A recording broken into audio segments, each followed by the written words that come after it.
আবারও চলে এসেছি ইন্ডিয়ান ফুটবল আপডেট নিয়ে। হ্যালো বন্ধু, welcome to my channel Maidan news 10।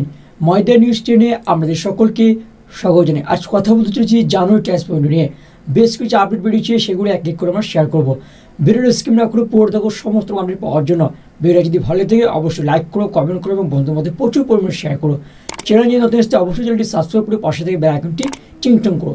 Indian football, world football O local ফুটবলে সমস্ত আপডেট সবার আগে পেতে চলো মধ্যে বেশি কিছু কথা বাড়াচ্ছি না, সরাসরি মেন টপিকে বা মেইন আলোচনার দিকে যাওয়া যাক। প্রথমে আলোচনা করে নেবো সাউথ ক্লাব চেন্নাই এফসিকে নিয়ে।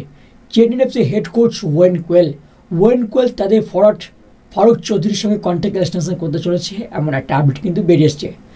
Chennai FC head coach when কোয়েল চাইছেন ফারুক চৌধুরীকে ধরে রাখতে। ফারুক চৌধুরীর মধ্যে একটা গতি আছে, সেই গতিটা কাজে লাগাতে চাইছেন when Koel.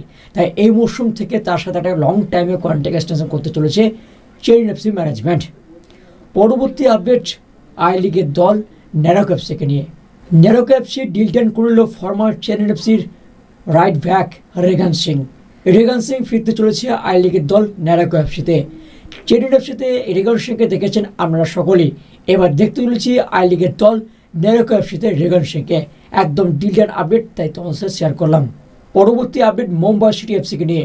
Mumbai City FC deal done করে নিল আর্টন এফসি গড় রাইট উইঙ্গার জর্জ অটিস ম্যান্ডোজাকে কিন্তু ডিল ডান করে নিল মুম্বাই সিটি এফসি গড় জার্সি দারুণ খেলেছিলেন এই জর্জ অটিস ম্যান্ডোজা। এবার ম্যান্ডোজাকে দেখতে চলেছি আমাদের মুম্বাই সিটি এফসি জার্সিতে। এবার দেখা যাক মুম্বাই সিটি এফসিকে কতটা এগিয়ে নিয়ে যেতে পারে জর্জ অটিস ম্যান্ডোজা। তো আমাদের 10 নিউজ আপডেট এইটুকু থাকে। পরবর্তী ভিডিও অবশ্যই তোমাদের শেয়ার করবো। তো ভিডিওটা এখানে শেষ করছি, দেখা হবে পরের এপিসোডে। ততক্ষণ জন্য ভালো থাকবেন, সুস্থ থাকবেন, টাটা।